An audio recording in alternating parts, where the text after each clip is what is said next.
evening, ladies and gentlemen. I'd like to welcome you to our third annual Black Culture Week. I'd like to start off by asking you this addition for me. Take one black woman, a beautiful black woman, endow her with a beautiful mind. Give her incentive to work in the community with black children, so-called disadvantaged children. Give her a commitment to work with the university in terms of housing and interracial discussion groups in housing, with student staff in housing. Give her the incentive to work with her fellow black man, to encourage him and to reward him for his devotion to the black movement. And who do you come up with? I'd like to introduce you, Miss Minnie Watson, 1972, Miss Black Ball State. You have a big hand.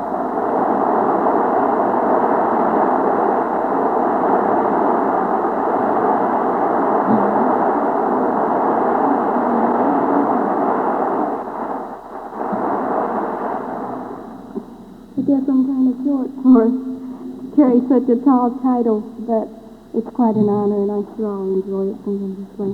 I'd just like to say good evening, and I welcome each and every one of you out this afternoon. It is my privilege and honor to introduce to you this evening Mr. Julian. He has distinguished himself in many aspects of the political field. Mr. Vaughn attended Morehouse College in Atlanta, Georgia. In 1960, he helped to found the Student Nonviolence Coordinating Committee, better known as SNCC. Upon leaving Morehouse College in 1961, Mr. Vaughn joined the staff at SNCC as communications director, and he held this position until 1966. After 3 elections and a U.S. Supreme Court ruling, Mr. Vaughn was finally allowed to have his well-deserved seat in the House of Representatives of Georgia, which had previously been denied him. Mr. Vaughn is a member of the director of the Southern Conference Education Fund, the advisory board for the proposed Martin Luther King Jr. Memorial Library, and executive board of the NAACP. Mr. Vaughn's poems and articles have appeared in the Negro Digest, Motive, Rights and Review, Freedom and Ramparts, and other publications. Without further delay, it is my honor and privilege again to present to you Mr. Julian Vaughn.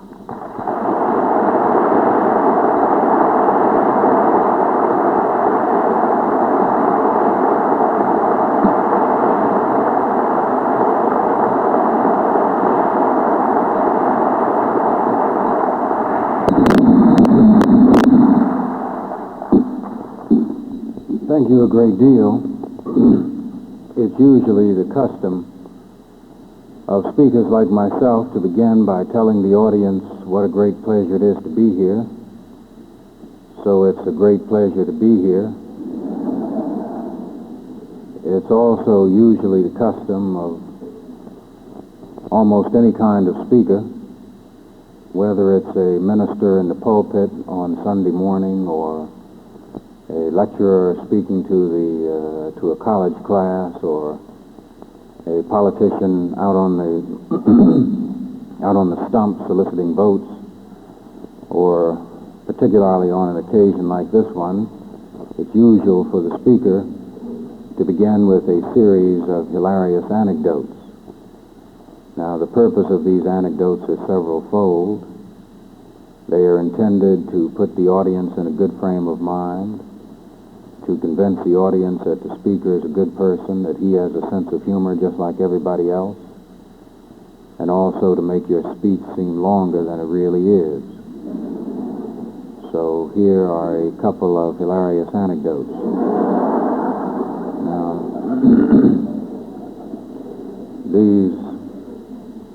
both of these anecdotes are about my profession, the world's second oldest profession, the practice of politics. And the first has to do with the Vice President of the United States. But that's not it. It has to do with the fact that a great many Americans for many, many years have been confused about the exact nature of the vice presidency. And that's because I think that we've never really known about the important and delicate jobs that these men have been called upon to carry out. To give you an example, just a day or so ago, unknown to most of us, a violent electrical storm occurred in Washington, so strong that it caused all of the electricity in and around the White House to go out for several hours, which of course caused all of the machinery in the White House that runs by electricity to come to a halt.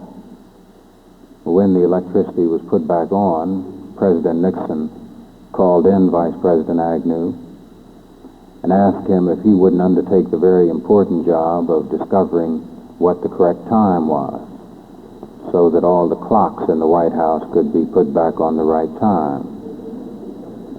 Well, quite naturally, being nobody's fool, Vice President Agnew went right away to the one place where you can be sure of getting the correct time all the time, and that's the Naval Observatory, where they have these very expensive timepieces that will give you the correct time down to the last millionth of a second. He called them up and was in such great haste he neglected to identify himself, but simply said, "Please give me the correct time." Well, the young man who answered the telephone was probably a yeoman in the Navy, had no idea that he was speaking to the Vice President, and he said no. He said, "This is not the telephone company. He said, this is a government installation. We exist here to give the correct time to the Army, the Navy, the Marines, and the Air Force, and we don't have the time to give the time to every Tom, Dick, and Spiro who call up on the phone." Well, the Vice President was irritated, as anyone I think would have been in his position. He very quickly identified himself. He said, "I guess you don't know who you're talking to. I am the Vice President. I insist on being told the correct time." Well, the young man was embarrassed and apologetic. Said, "I'm awfully sorry, sir. I had no idea.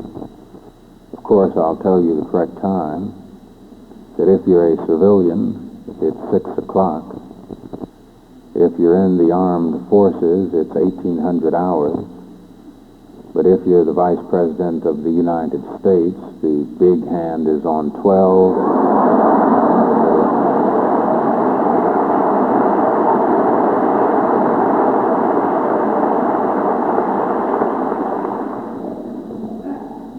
Now, this other anecdote is the kind which, in the part of the country I'm from, the Southeast, which still has a lot of the rough and ready frontier mentality, this anecdote would probably be called a rib tickler or a thigh slapper. Up here in the heartland of America, it would probably be called risque or even off color.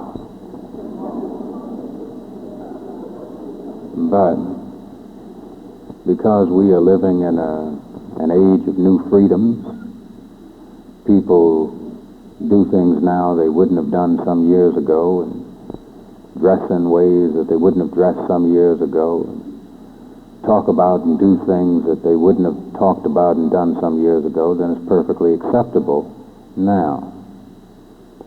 This has to do with the visit about 2 years ago of the President of France to the United States. Now, those of you who keep up with such things will remember that there was a lot of confusion about why he was here. No one seemed to know if it was the ordinary visit of the head of one country to this country or whether he had some kind of secret information about the crisis in the Middle East or the war against the innocent people of Southeast Asia.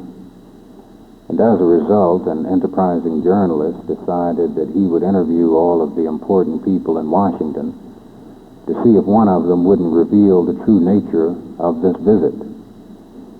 And so he interviewed the Secretary of Health, Education, and Welfare, and the Secretary of Defense, and the Secretary of the Interior, and the Secretary of the Treasury, on down through a long list of important people, saving the most important person, and the person who's supposed to be closest to President Nixon until the very last. And that, of course, is the Attorney General, Mr. John Mitchell.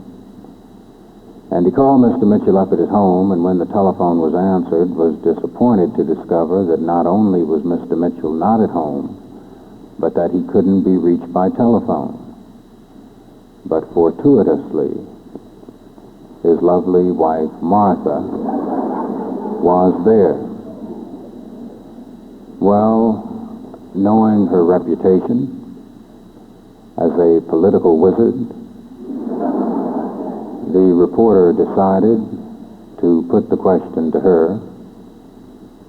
The question was, what does your husband think of President Pompidou's new French position?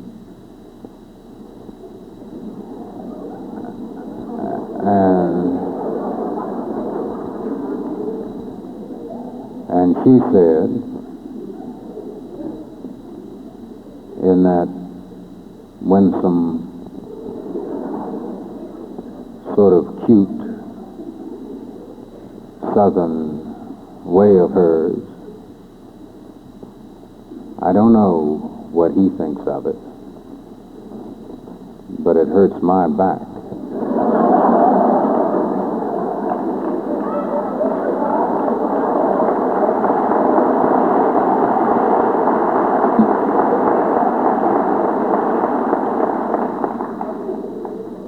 Someone will explain it to you later.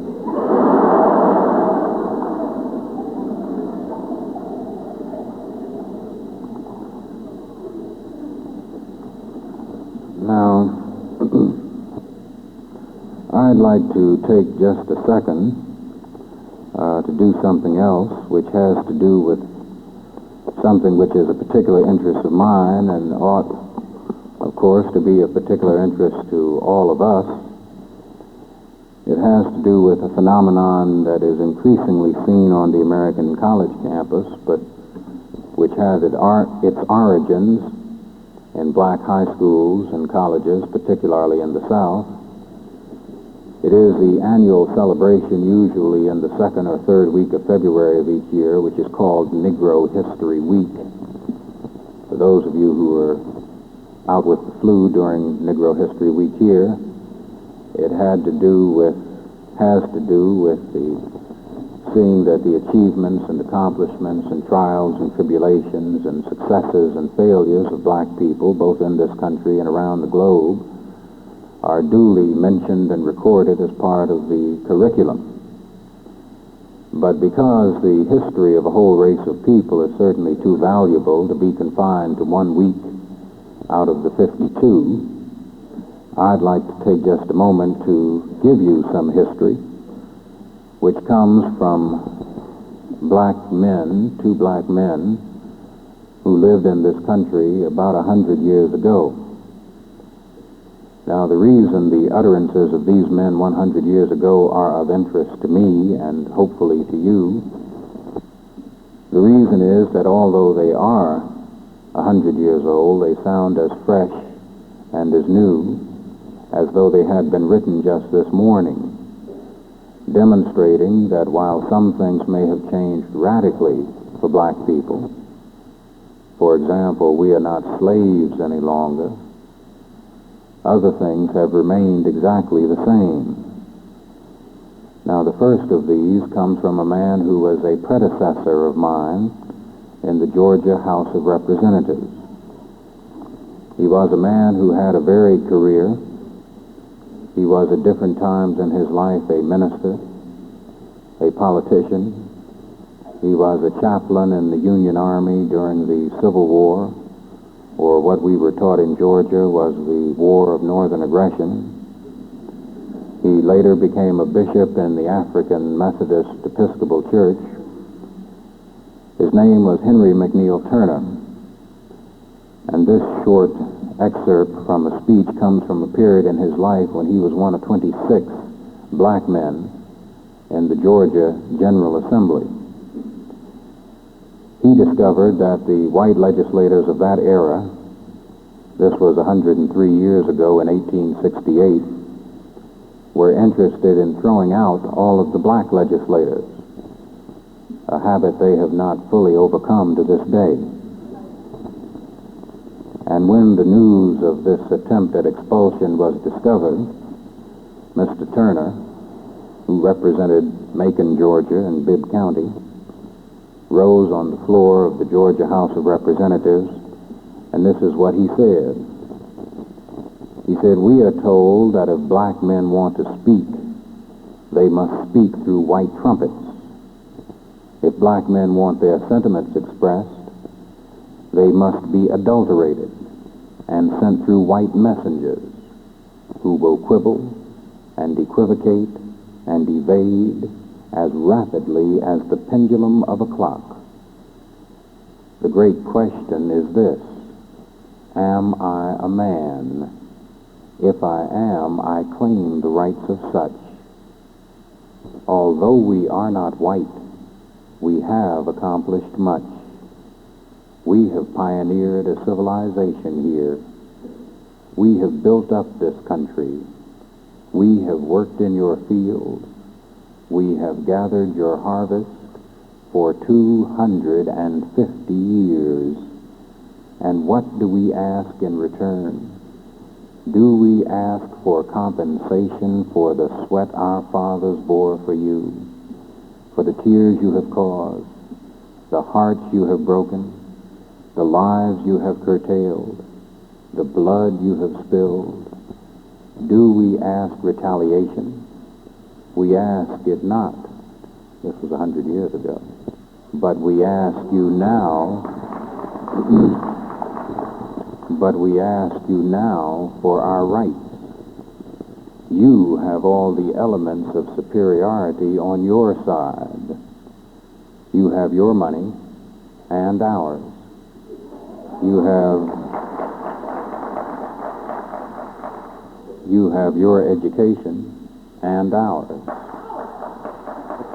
You have your land and ours.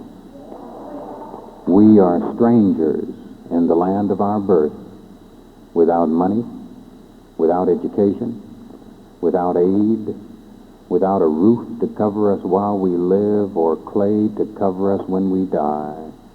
It is extraordinary that a race such as yours, professing gallantry and chivalry and superiority, living in a land where Bibles are read and gospel truths are spoken and where courts of justice are presumed to exist, it is extraordinary to say that with all those advantages on your side, you can still make war on the defenseless black man.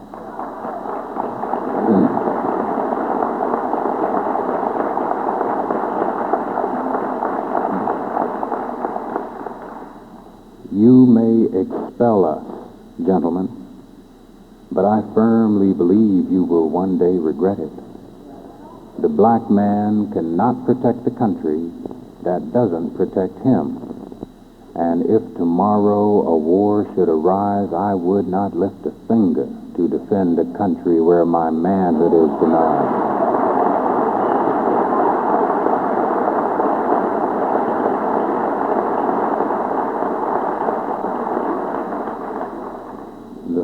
The fashionable way in Georgia, when hard work is to be done, is for the white man to sit at his ease while the black man does the work. But let me say this much to the young men of Georgia. never lift a finger or raise a hand in defense of Georgia until Georgia acknowledges that you are men and invests you with all of the rights pertaining to manhood. Now, the other of these comes from a man who's not at all famous like Bishop Turner eventually got to be. This is a man who does have some unusual things about him, a man who, unlike most men, practiced two professions at the same time. He was both a doctor and a lawyer, which of course only means that he could bamboozle twice as many people as the average man. He was the first black man to be admitted to practice law before the United States Supreme Court. And the only other thing of interest about him, and I'm sure it's simply a matter of coincidence because there couldn't possibly be any real blood relationship, is that he has the same name as the man who invented the birth control pill. His name was Dr. John S. Rock, and he found himself in Boston in 1858 on a public platform at an occasion very much like this, where the topic of the day was slavery. And the man who spoke just before Dr. Rock said that all American black men are cowards, because if they weren't cowards, then they wouldn't be slaves. Well, that chagrined Dr. Rock. And when his time came to speak, this is what he said. He said, "I am not here so much to make a speech as to add some color to this occasion." He said, "White Americans take great pains to prove that we are cowards, but the courage of the Anglo-Saxon is best shown by his treatment of the Negro. A score or more of them will pounce on one poor Negro, tie him up, beat him, and call him a coward because he submits. Many of their most brilliant victories have been won in this fashion. They have no room to taunt us with tamely submitting. If they were black men, they say, they would work wonders. But as white men, they can do nothing. Consistency, thou art a jewel. White men may despise us, ridicule, slander, and abuse us. They may seek, as they always have done, to divide us and make us feel degraded, but no man shall cause me to turn my back upon my race. With it, I shall sink or swim. The prejudice which some white men have against my color gives me no pain. If any man does not fancy my color, that is his business, and I shall not meddle with it. I shall give myself no trouble because he lacks good taste."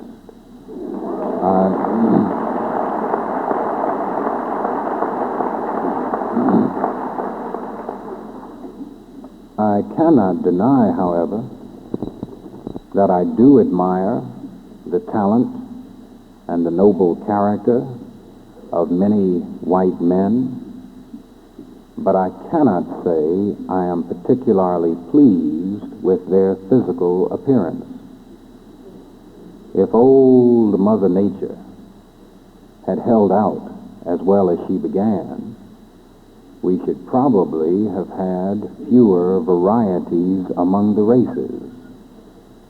When I contrast the fine, tough, muscular system, the beautiful, dark, rich color, the full, broad features, and the gracefully frizzled hair of the Negro, with the delicate physical organization, the wan and washed out color, the sharp features, and the lank hair of the Caucasian,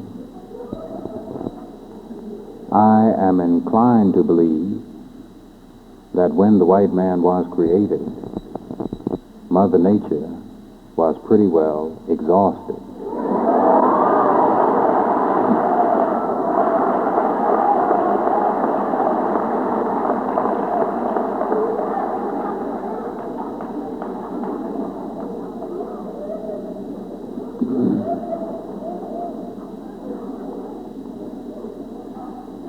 one other thing.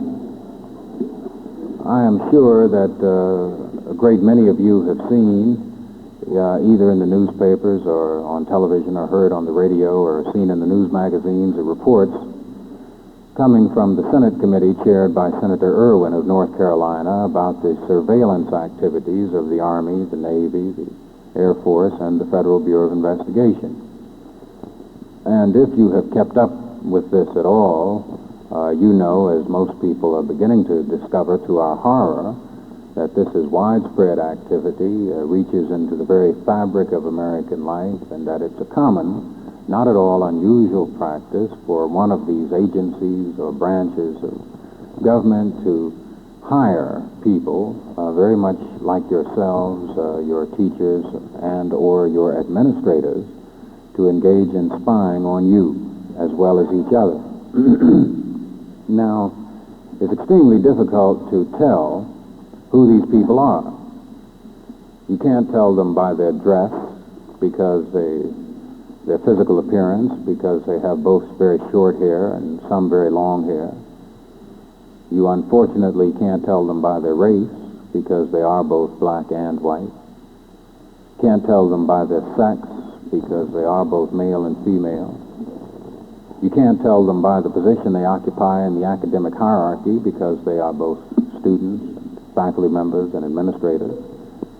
There's one possible way in which you can discover which student it is who is performing the delicate task of writing down your daily utterances and reporting them back to someone, so that if you happen to go out in Muncie and the bright lights some night and come back intoxicated and say, "I really got bombed tonight," he'll write that down, and next thing you know, you'll be up for conspiracy. You can tell who these people are if you notice one of your fellow students who is suddenly affluent, who has money now that he or she didn't have before. Now, the reason you can tell is because the FBI pays as much as $35 a week to hire people like some of you to spy on the rest of you.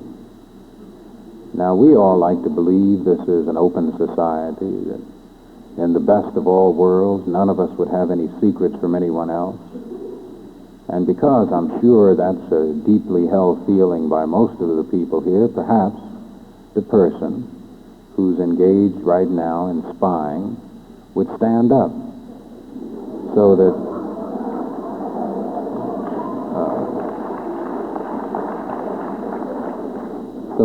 all of us could see who you are. And if you won't do that, if you'll just arrange to meet me backstage after the presentation, I'll give you something to report about.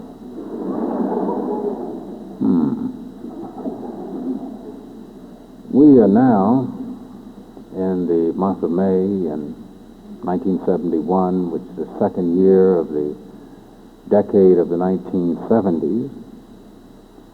And it seems quite fair to say that at this particular point in the common history all of us have, that there's a great deal of confusion in American life. That doesn't exist because the majority of the population of the country doesn't know what the problems are. They are easily recognizable. It exists simply and solely because the majority of the population either professes ignorance about methods of solving the problems, or because they have no real, true, and sincere interest in seeing the problem solved. Now, in the midst of this general confusion, there is a particular kind of confusion surrounding black people, and the traditional difficulties we have had with what is called the American way of life. It stems entirely from our status in this country as a colonial people, and from the fact that we are increasingly being forced to employ the methods and techniques of the colonial subject to escape from the domination of the colonial power. Now, that is an old analysis, has been made for many years by many different people on different sides of the political spectrum. But despite its age, it still finds many people who violently object to it. Quite often they are historians or political scientists or people who study great movements in society. And their objections usually run in this fashion. First, they say that black people couldn't possibly be colonial subjects in the classic sense because we are, after all, nationalized Americans. Then we are told that the Constitution of the United States supports equal citizenship and that our subconstitutional status is simply a matter of chance, not of design. Then we are told that the racism that affects us is based on historical preference and not on economic profit the way it traditionally has been in the classic African, Asian, or Latin American version of colonialism. But of course, we are citizens of the United States only in the very, very narrow sense that we have to meet certain obligations to the state without receiving all of the corresponding benefits of citizenship. For example, both black and white young men have the nearly equal opportunity to demonstrate their love and fidelity for the government of the United States by serving in her armed forces, but in some peculiar fashion, particularly throughout the history of our aggression against the innocent peoples of Southeast Asia,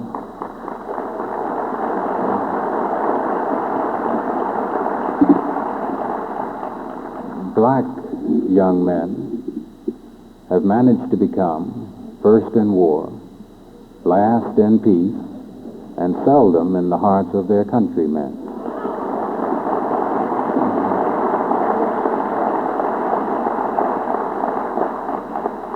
Now, black people, like almost all other Americans, came here as immigrants, but most immigrants came voluntarily, looking for freedom and a chance to survive. Our ancestors tended to come not of their own volition.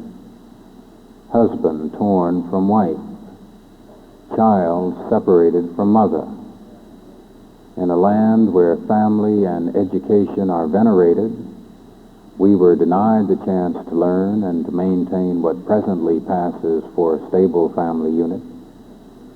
In a country populated with sufferers from religious persecution, we found a strange and alien religion forced upon us, while we came from a land whose inhabitants believed in communalism and the extended family. We found created here a system of mercantile capitalism which precisely fitted the cash box mentality of the founding fathers.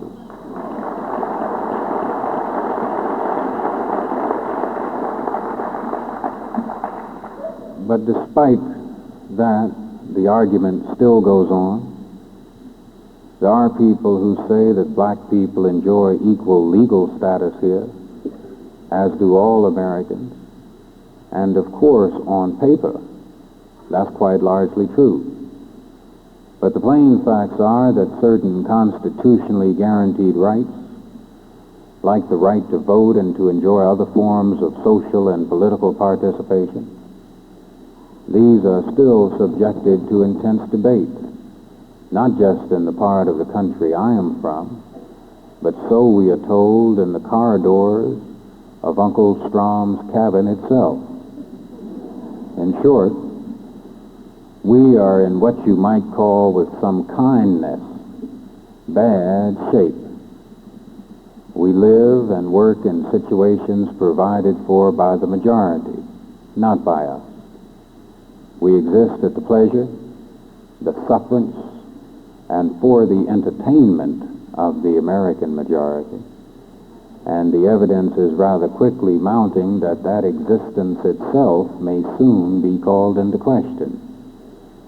A further difficulty we face as part of this large immigrant population is that the traditional kinds of solutions to the immigrant dilemma, solutions employed with great success by European immigrants who came to this country, don't fit our situation entirely. Economic development, for example, is the favorite tool of the European immigrant to lift himself from ghetto poverty and degradation into the mainstream of American economic and political life. And economic development has done some things for black people. It has created a class of black millionaires in the publishing, insurance, and hair straightening fields, but it's done relatively little for the masses of black people. Pressure group politics has won some badly needed reforms for our group, but these reforms are proving nearly impossible to make secure in a colonial society. An additional difficulty is that the traditional kinds of coalition politics played by other groups of people in this country have failed for us to bring about the beloved society that was the, in retrospect, rather naive dream of the early 1960s. The particular coalition of black people, organized labor, the more enlightened church leadership has fallen apart.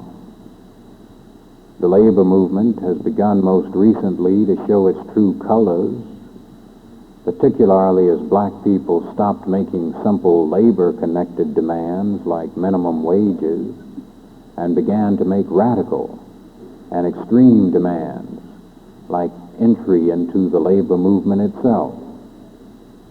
The churches, at the worst of their best, have all too often played a gadfly role, being interested in black people today, the war in Vietnam tomorrow, and abortion reform the day after. The hoped-for coalition between black people and white college students has failed to materialize, as far too many of this latter group have demonstrated time and time again they are much more interested in music, drugs, the romantic rhetoric of revolution, the ennobling sacrifice of self-enforced poverty, than in the very real problems of human existence that afflict.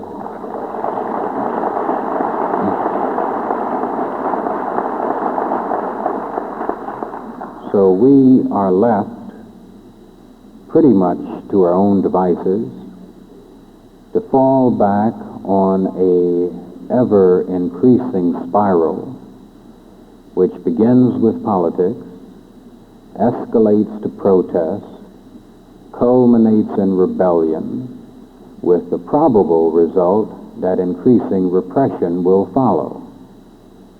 Now here is a description of how this process works, written by the eminent social scientist Thomas Hayden. He says the people with fewest illusions about the welfare state are the poor who are served by it. When they protest, usually in the name of American ideals, an interesting reaction follows.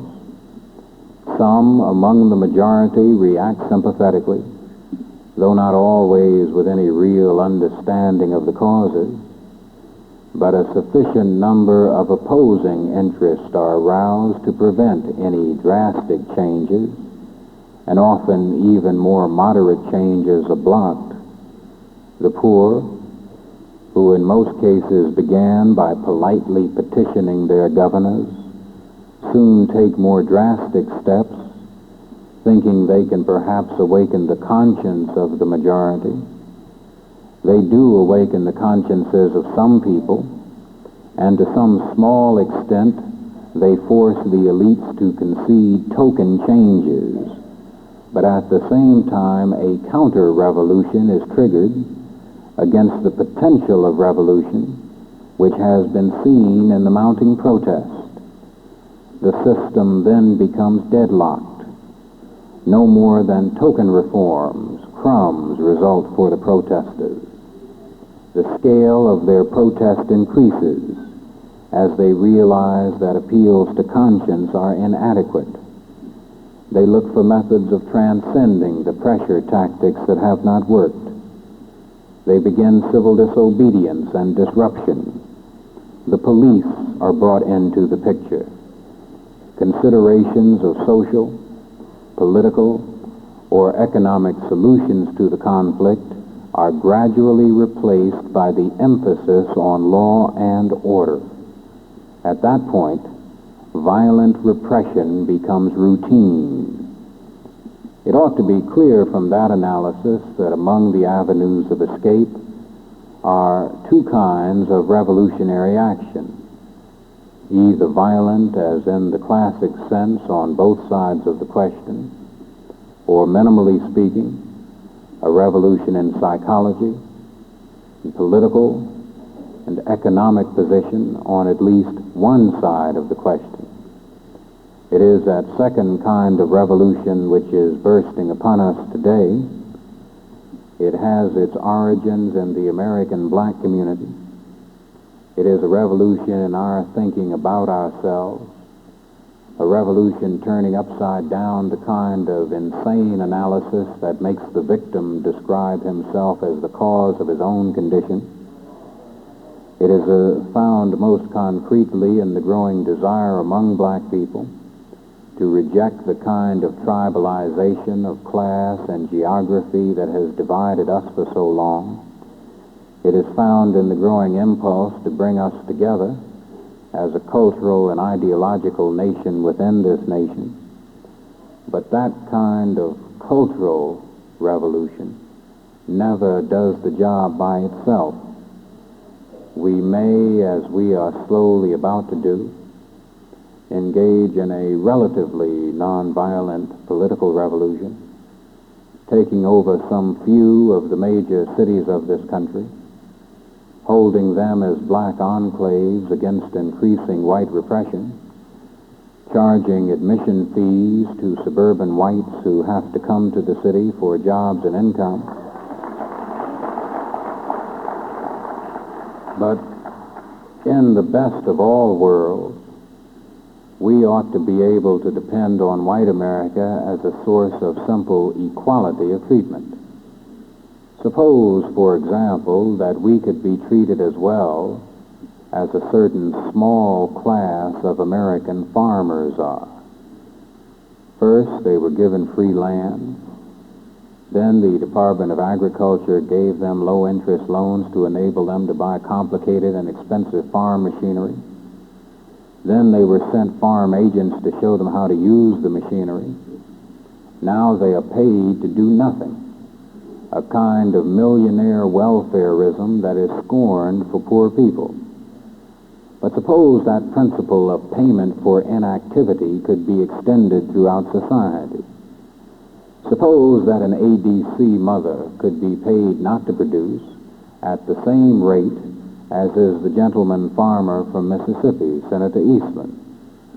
That would mean that a welfare mother in Chicago or Detroit or Los Angeles could receive as much as $125,000 a year simply for not having babies. But we ought not simply to want the same as other groups now have, but access to the same ladders of power that they used in their climb from the bottom to the top, and which they are now quickly dismantling as black people put their hands on the bottom rung. Why, we ought to ask, should patronage be abolished as a political reward at a time when black people are taking over some cities after political favoritism has done so much for the Irish and the Italians? Why should the advocates of good government believe that metropolitanism is the only panacea for urban ills at a time when black people are approaching 45 and 50% of the population of some cities? And why should some groups, however legitimate their demands, insist that we subordinate our wishes and desires to theirs? The answer is that no one, with the very real exception of American Indians, has any kind of priority over the justifiable demands of black people. The answer is that no one can set the pace, techniques, and methods used by us in our struggle. Of particular interest among these ought to be some kind of political action, but not the old kind of Republican and Democrat politics or the unequal black labor-liberal coalition that we have entered into so many times in the past like a willing bride, only to emerge ravished with all of our innocence gone. Our politics ought to be an aggressive, independent kind of politics, free from the kinds of alliances of party and partisanship that has made us slaves, first to the party of Lincoln, and now to the party of Roosevelt. We have to begin to seize power where we are, in the cities, and in the Black Belt counties of the states of the old Confederacy. As white people flee these areas for the temporary safety and security of the suburbs, they create a political vacuum that we have to fill. But the cities, of course, are Indiana air.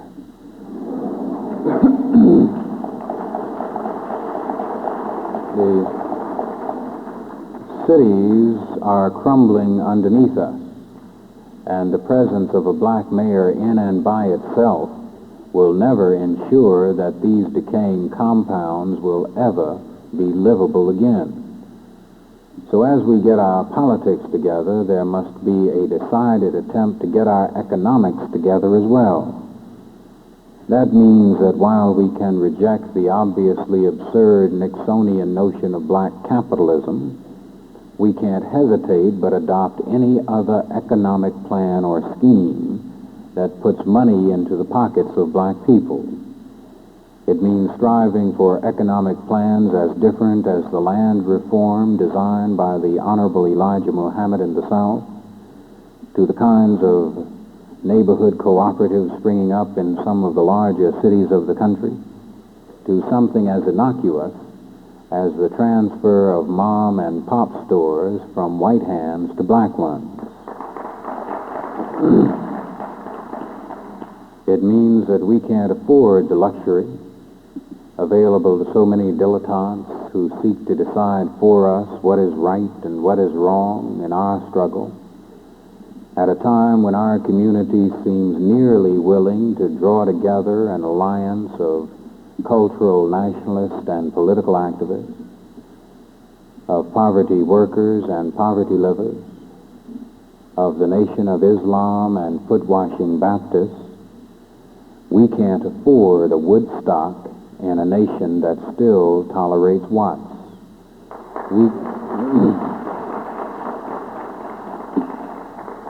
For younger people, that ought to suggest that the fragile, sometimes security of the college campus is not the proper place from which to engage in antiseptic social criticism of people who seldom see a book from year to year. It ought to suggest that the presence of ROTC on the college campus is not now, never has been, and never will be as earth-shaking an issue as the presence of rats in the ghetto. And it ought to suggest that esoteric debates about the relative revisionism of the late Ho Chi Minh had best be neglected until you have developed your own revolutionary ideology right here. Finally,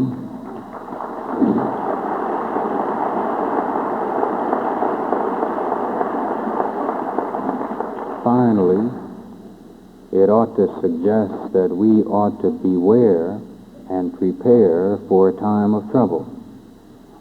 If the provisions of the criminally insane Washington, D.C. crime bill are an indication for the future, the unwillingness of the House Internal Securities Committee to help abolish the concentration camp features of McCarran Act are any hint for future action, if the very real possibility that we may be treated to another 4 years of the verbal masturbations and political pornographies of the gate-mouthed Maryland farmer who presides over the Senate, or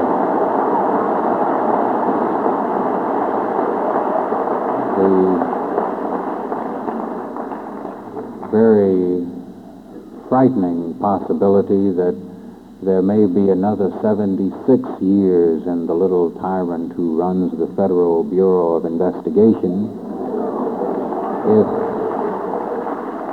just one of these things happens to be so. Then we had better beware and prepare for hard times ahead.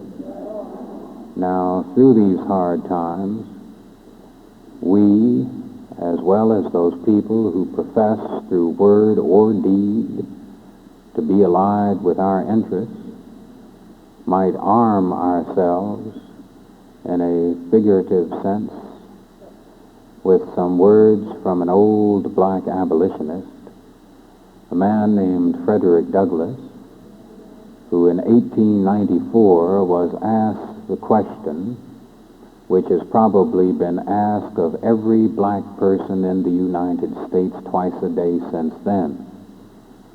The questioner said, "Mr. Douglass," or probably Fred,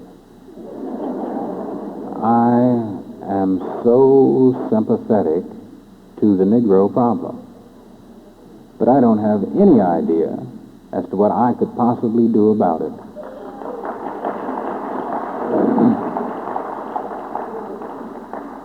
And Douglass said, "There is not now, there never has been a Negro problem in the United States,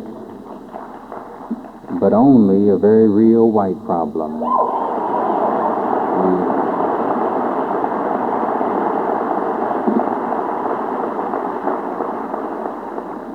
He said the Negro has as little to do with the cause of the problem as he has to do with its cure.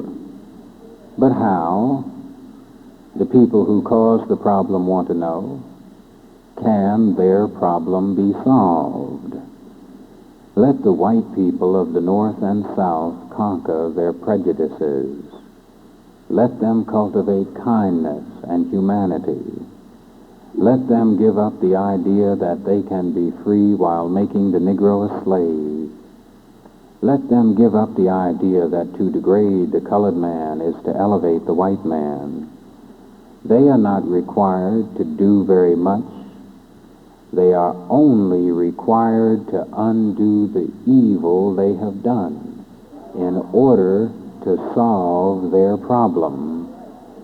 Let them put away their race prejudice. Let them banish the idea that one class must rule over another. Let them recognize the fact that the rights of the humblest of citizens are as worthy of protection as the rights of the mightiest, and all their problem will be solved, and whatever lies in store for them in the future, whether they enjoy prosperity or suffer adversity, whether they have foes without or foes within, whether there shall be peace or war, if they would only undertake to live their lives based on the eternal principles of truth, justice, and humanity, with no class having cause for complaint or grievance, then their republic will stand and flourish forever. Thank you.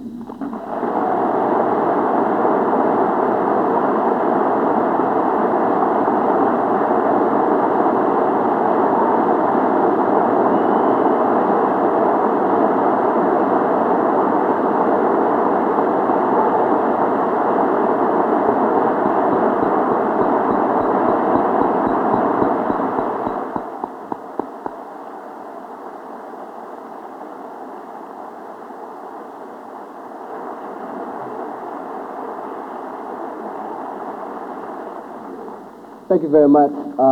Mr. Bond now would like to entertain some questions from the audience, if you have any. Before this great rush of questions begins, let me say something about what kinds of questions are acceptable and what kinds of questions are unacceptable. Now, this is not at all an attempt to censor anyone's question. or to stop anybody from asking any question on any subject, because I feel quite confident, like probably some of your instructors, that I can answer any question on any subject, whether I know anything about it or not.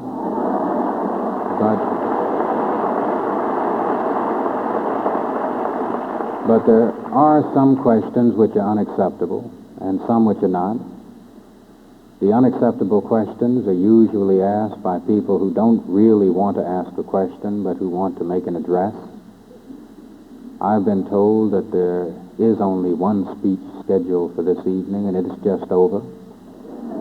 You can tell the unacceptable questions because they're usually prefaced with one of the following phrases. The questioner gets up and says, "Isn't it true that?" "Doesn't everybody know that?" "Isn't it a well-known fact that?" "Won't you admit that?" "Don't the best authorities agree that?" Well, if it's true, if it's a well-known fact, if the best authorities agree, if I'd admit it, why bring it up here?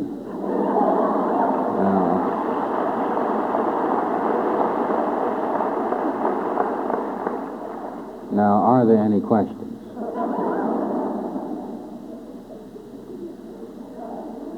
Oh, yes.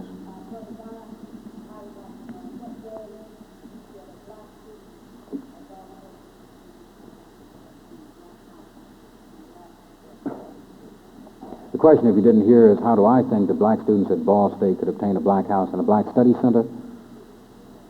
A black program. Well, I don't really know because I've never been here before in my life and don't know anything at all about the school, but I would imagine that some of the techniques and methods employed by other students who found themselves without these things and thought they were desirable could be employed here. Some schools, the Black Student Organization will go to the administration and say, we think that we should have this, and the administration says, you're absolutely right, you should. At other schools, it doesn't work, and you have to escalate the struggle, see? And to tell you quite frankly, it's sort of hypocritical for me, who plan to cut out of here as quickly as I can, to really suggest some course of action. I don't believe in telling people to do things I'm not going to do myself, you see, and I'll be gone tomorrow or tonight sometime, and so I think you know what to do. Yes?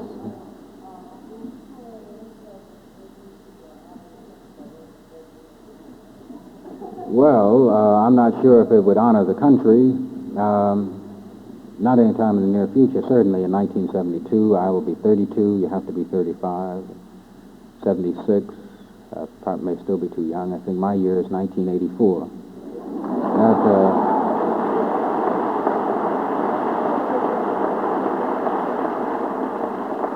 You know something, what you say about honoring. Once Dr. Du Bois, Dr. Du Bois was the first black man to get a Ph.D. from Harvard. And he once went to an alumni dinner sitting next to a Boston matron. She said, Dr. Du Bois, it must have been an honor for you to have been the first Negro to get his Ph.D. from Harvard. And Dr. Du Bois said, that was Harvard's honor, not mine.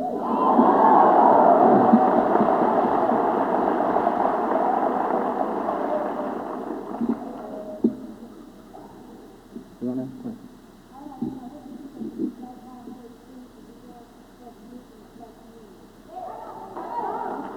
The question asked, what do I think black Ball State students should be doing for black youth in the local community? Well, again, without knowing anything at all about the community itself, I think a variety of things. For one thing, you should make it possible for those of them who wish to and have the desire to be able to go to school here if they so choose. And that means that although I'm sure that the Muncie school system is among the world's best, it may have some failings. Which because you are better educated than the younger people who are beneath you in school, who are in elementary school, high school, and so on, can help them, through something as innocuous and simple as a tutorial program for them to help them with subjects which they may be having difficulty with.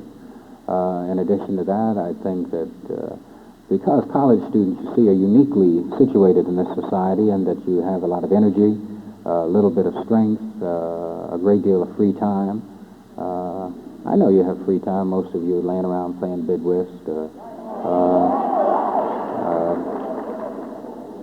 drinking that Boone Farm. In other words,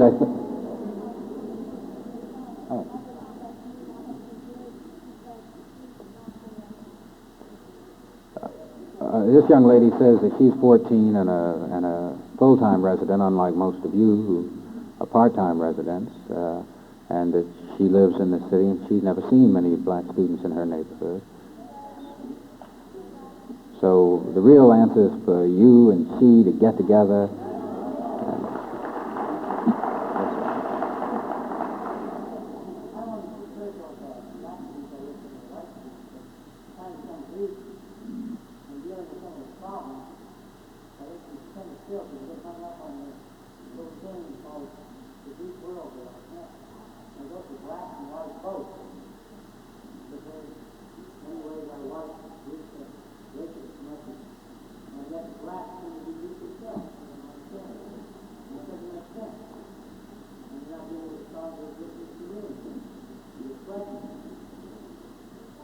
Well, I think you're right. Yes,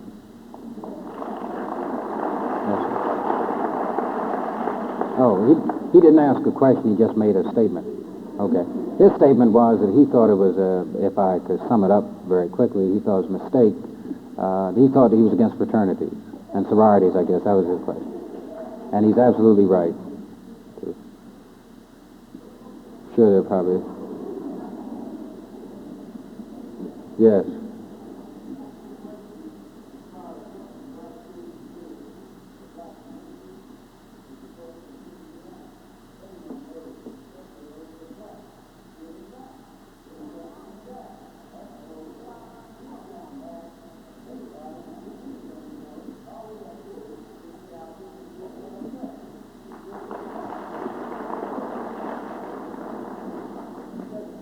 Is there another question?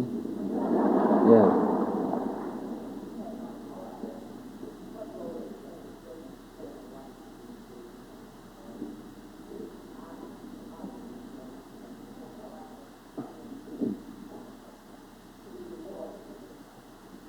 Question asked for my opinion of what Senator Brooke is doing in Washington.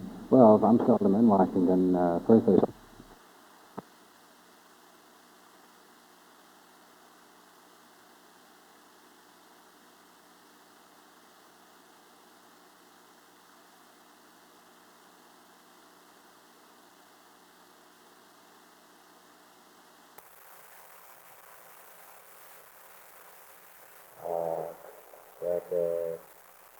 Senator from Indiana did an awful lot of work on both of those nominations, but it was Ed Brooks who convinced the Republican votes that made the difference between victory and defeat. And a great many people are extremely critical of Senator Brooks, for good reason and bad, I imagine, but he fulfills a function, a necessary function.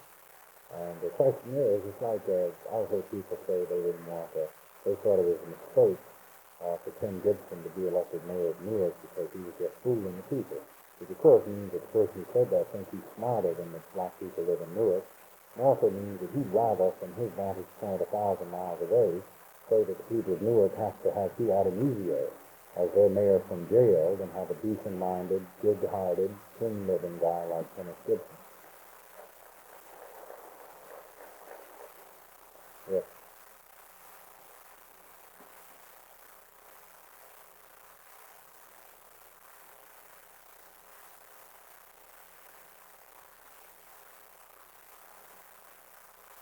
The question says there's an article in the current issue of Esquire about me that says that in the near future I plan to leave politics and go on to some other endeavors and more.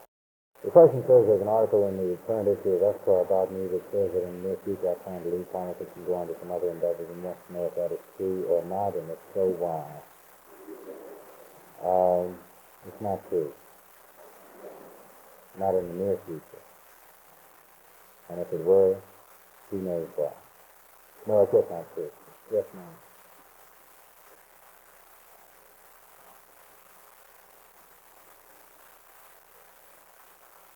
Yes.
Ma'am?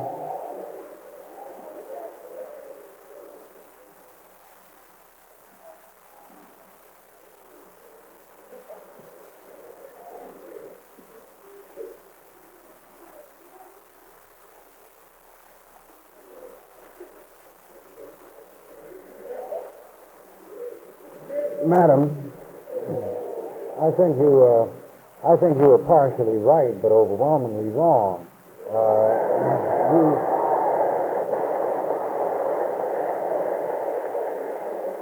You are correct when you say that when the great wave of Irish immigration came to this country, there was fantastic prejudice against Irish people. Signs in the windows saying no Irish or dogs allowed. And the Irish immigrants faced a vicious prejudice. But your forebears arrived on the scene in an enormously different way than did mine. You see, and yours came to the city while mine was stuck in the rural South. And yours came to the city, there's plenty of jobs to be had for a man with a strong back. He didn't have to know how to read and write English, as I imagine your father or mother or grandfather, whoever it was, did. I mean, he could get a job helping build the subways in Boston or helping to build some of the buildings in New York City. It was a relatively easy thing for him. They were low-paying jobs, but they were jobs nonetheless. And see, as we are becoming the fourth wave of immigrants to hit the cities now, there are no jobs. You can't get a job in New York City if you don't have some kind of training and special skills, and we are a group of people who don't fit in the same category that your forebears did, so it's not correct for you to compare the two situations. The other thing I said about the Irish and the Italians as well is that both groups of people used politics as a means of lifting themselves up. In Massachusetts, a series of Irish politicians have been elected to public office with nothing at all to recommend them except their name was Fitzgerald or O'Shaughnessy or anything like that. In New York City, they used to elect any old Italian who came along if he could just sing Ave Maria and speak in Italian. You see? But when black people try to do the same thing, two things happen. First, the kind of patronage jobs that has enabled a man like Richard Daley to make Chicago's bureaucracy an almost totally Irish bureaucracy, that kind of patronage is being destroyed. If I were to become mayor of Chicago tomorrow morning, the chances are that I'd not have the ability he has had over the years to put my friends, my neighbors, my brothers, and my sisters on the city payroll. See? The other thing is that every ethnic group in this country has practiced something which you didn't mention, which is group solidarity. You see, you were forced to do it because the societal pressures are so great against you. All the Irish in Boston had to live in a certain neighborhood. The Italians in New York. Yes, you did. The Irish have a terrible record of being hooligans and,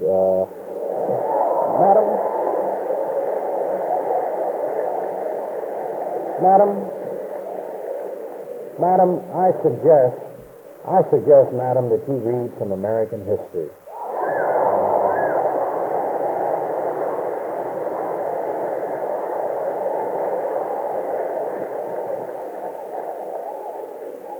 I'm not at all trying to denigrate you because you have an Irish background. But every group of people who come to this country have gone through terrible periods of social turmoil when there have been riots in the streets, and it's just a fact. And we're riding for our lives.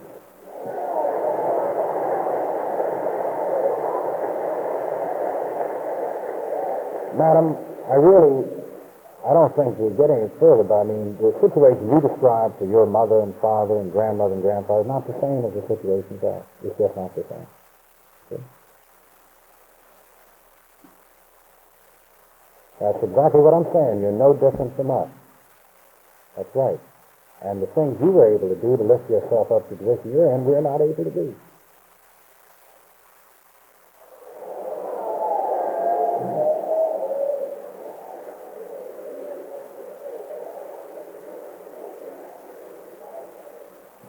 Yes, sir.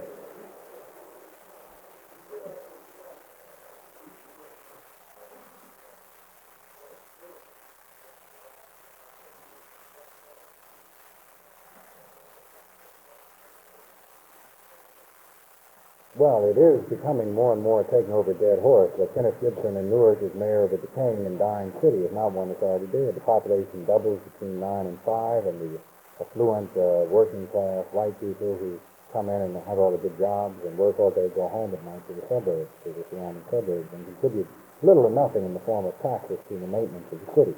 And that's becoming more and more the pattern in the American city, except in places like Indianapolis, where they'll probably take in miles and miles of countryside and thereby prevent the potential growing political majority of the underclass from becoming a real majority in fact.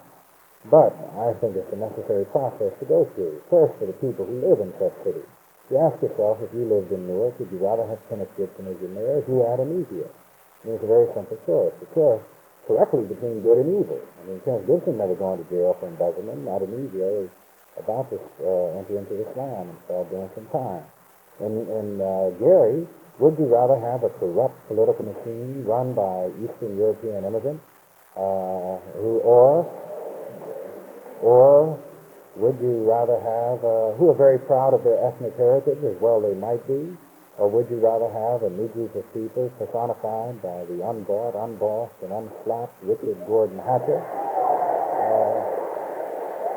I mean, that's the question. If you live in a decaying city, would you rather have it run in its decay by decent people, or by the same bunch of scoundrels who forced it into decay? And I think the answer to most people is they'd rather have it run by decent people.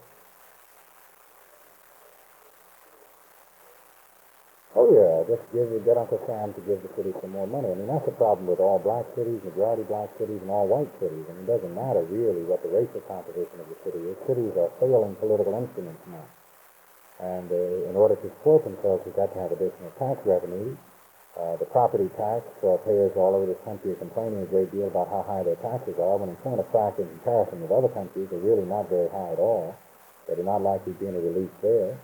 As long as these big churches own all this tax-free property, you know what churches I'm talking about. It's not the Baptist church that owns all this tax-free property. As long as these churches are allowed to get away with owning all this property and not paying any taxes, and thereby making the tax burden on you and I greater, I mean, as long as there's an incorrect set of priorities in the United States, the cities will continue to go down, I think. Yes.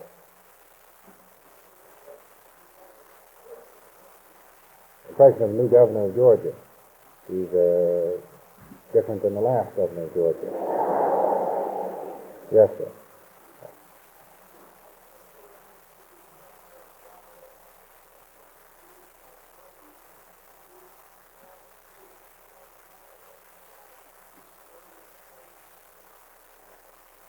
As a general rule, I am opposed to state aid to private schools because it's all too often a device to simply perpetuate a segregated and really elitist school system.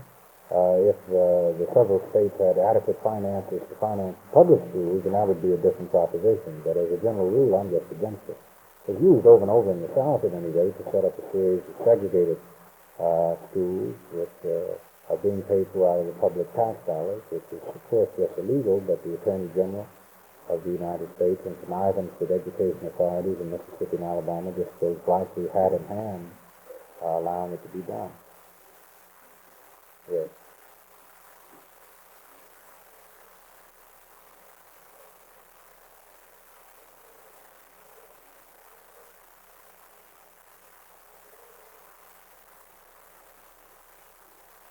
Question asked for a series of comments on the work, The Black Bourgeoisie by the late E. Franklin Fraser, which, for those of you who don't know, was an early critique of the lifestyles of middle-class black people, particularly those living in and around Washington, D.C. And it was painted a very unsavory picture of a group of people who were semi-affluent, who had rather nice lives, relatively speaking at any rate, and who frittered a great deal of their time away in playing cards, having elaborate parties, dressing expensively, and so forth. I think that's probably less true now than it was when it was written, and it's almost more than 20 years old, I would guess. And quite frankly, I think a lot of the class lines in the black community are being erased. Not the class lines which exist because of income levels, but class lines which exist because of styles of life and relationship of one to the other.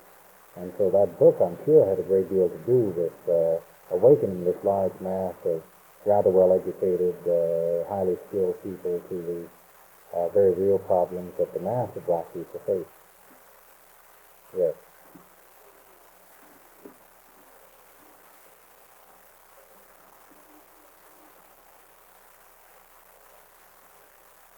Well, I'll tell you something. I really felt very odd about this MC God because I'm against capital punishment, but in this particular case, I thought some of my original moral scruples about capital punishment, I found them leaving me. That I just thought it was a hideous crime, that he should have, received the same sort of treatment he accorded his victims. But what is even almost more hideous than that is to see the horrendous reaction of the American population, which makes up a series of excuses. The first one is that this was in the heat of battle. Well, it wasn't in the heat of battle. The heat of battle was over.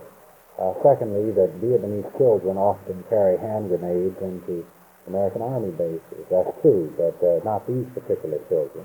The third is that as a soldier he was trained to kill, and therefore killing is natural for him. That's true and not true at all. I'm sure there must be somebody in this room who's been in the military and seen some combat, and he is not at this minute engaged in killing anybody. But the fourth, the most disturbing one, is the one which you hear from the left a great deal, and that is the one that says Lieutenant Calley didn't act alone. Therefore, since the other people who are responsible for having put him there in the first place are not being punished, then he ought not be punished either. But that's foolishness. See? The real answer is now that you've got Lieutenant Calley, get the others.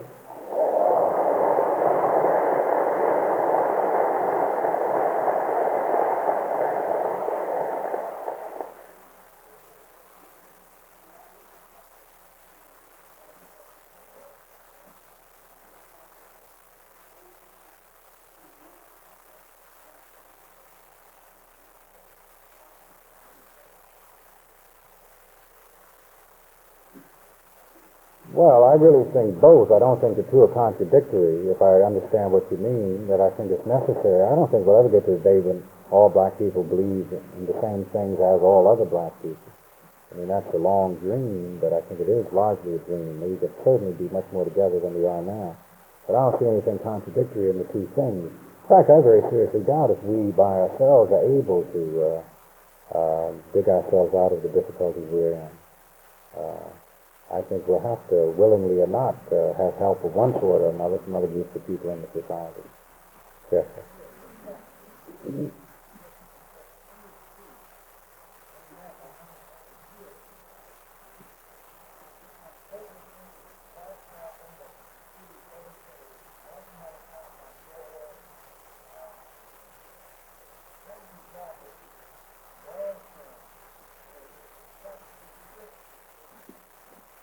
Well, I think what's necessary to be done is that quite obviously we suffer as the victims of a problem not of our own creation. It had nothing at all to do with it, but simply suffer from it. Now, we have the option then of saying we didn't do it, and therefore we have not got the responsibility for undoing it, or realizing that if we don't take a large hand in the undoing of it, it will not be undone. So I think we've got to realize the first to do the second, and I'm not equipped, quite frankly, with a long list of practical suggestions. If I were, I'd probably be someplace engaging in them rather than making a speech here.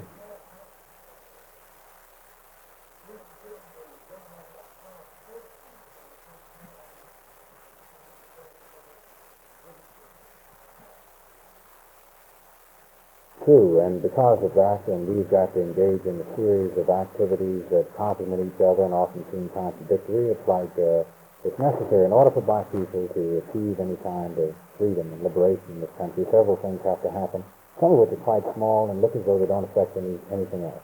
For instance, I think part of it was re-electing Richard Hatfield. That was very important. Now, some people don't live in Gary, so what difference does it make? I live in Cincinnati. What could I possibly care? Well, it is important. I mean, it's part and parcel of all of us. Building a little neighborhood cooperative grocery store in Atlanta down the street from where I live is important, I think, not just to the people who are going to benefit from it by being able to save maybe $5 a week on the grocery bill, but people all over the country, because it's a model for them to behave. So I think it's just a series of things, often very small. And the difficulty with achieving them is that they are so small, large numbers of people don't want to do them. There's a great mass psychology in this country which insists that if something's worth doing at all, it must be very large. And that's just not true. I mean, it's worthwhile. It sounds, the old, the Boys Club slogan to light a candle or something like that. It sounds very corny, but it is true. That the small things are the ones not only worth doing, but they're the easiest done. And in one way, think if you had, for the black community in Muncie, all the money that people from Indiana spent to go to Washington over the last 2 weeks. I would just guess that it must be in the tens of thousands of dollars. And think what a benefit that would be to people here. Which is not to say that people shouldn't have gone, but if they could have left $1 here for every dollar they took there. Yes, sir.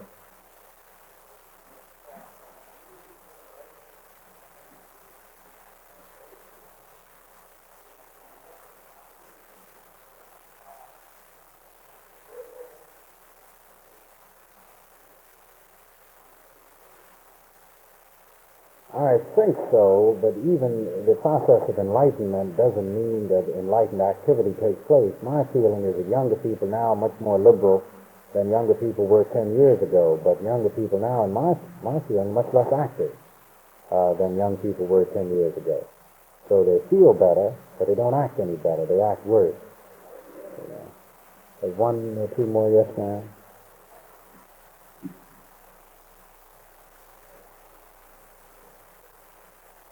Question asked for my opinion on forced busing to achieve racial balance. Is that what you want to know? Well, to tell you quite frankly, I'm indifferent to it. I went to public schools in Georgia and Pennsylvania. When I lived in Georgia, I went to a neighborhood school. Right near my house, I could walk to school, and therefore my little psyche wasn't crushed. When I moved to Pennsylvania and lived quite near the city of brotherly love, I was the victim of forced busing to achieve racial balance. Now, this was nearly 25 years ago, but I was put on the bus every day because it was forced busing because Pennsylvania had a compulsory school bus law. And it was to achieve racial balance because I was bused right past a white school to go to a black school. Now, at that time, which was 24 years ago, not one governor of any of the 48 states then, not one school board in any part of the United States, not one member of the United States Senate or any members of the House of Representatives of the United States raised a single objection to my being bused 15 miles down the highway to achieve racial balance. Not a single person. So, I'm not at all opposed to busing as long as two things about it are true. One, that it's not over a great distance, because it doesn't matter who the child is, children shouldn't have to be bused too far. It's simply a matter of taking children from their homes to school, and it's going to become more common in this country because the neighborhood school never has been the traditional school, and the few neighborhood schools there are dying out because they're not economical. And busing ought to follow the pattern of the American highway system, which is two-way. So if both those things are done, then there's nothing wrong with busing. Yes, ma'am. About Angela Davis, the question asked, well, I'm sure Miss Davis will be released in no time soon.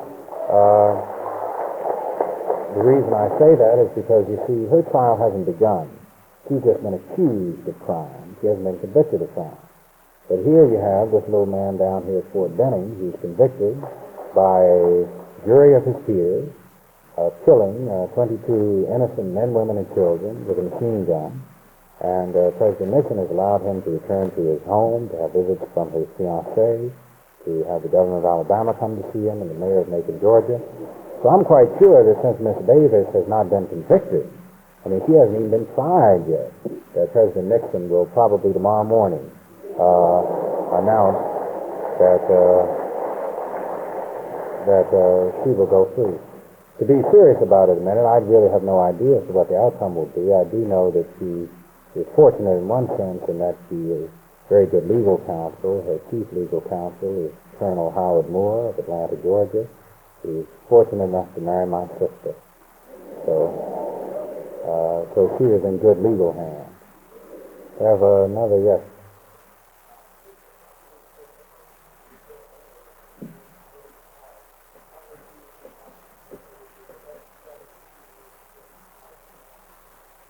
Well, it's almost impossible to accumulate political power unless you have access to patronage, favors, jobs, or one or the other, or unless you can build a political movement based simply on sentiment. It's very hard to build a political movement built on sentiment. The only person who's done it in recent years in this country is George Wallace. See? It's very hard to do. But I think that we are capable of doing it. It's just as much easier to do it if you can give people some jobs. Those are the kind of jobs they deserve, not jobs for doing nothing, but just legitimate jobs to the victor belongs as for. Yes, miss.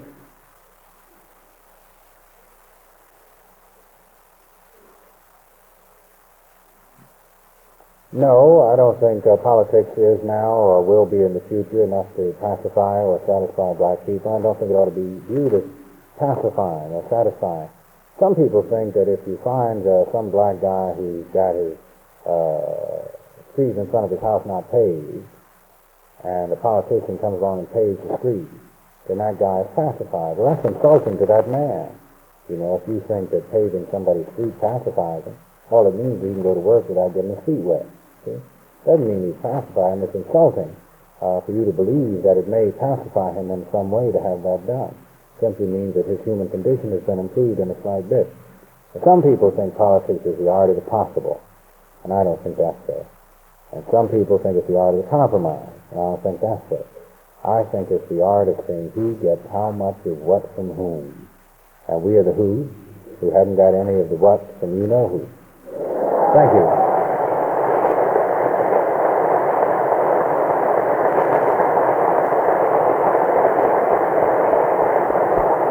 Thank you very much for coming, ladies and gentlemen.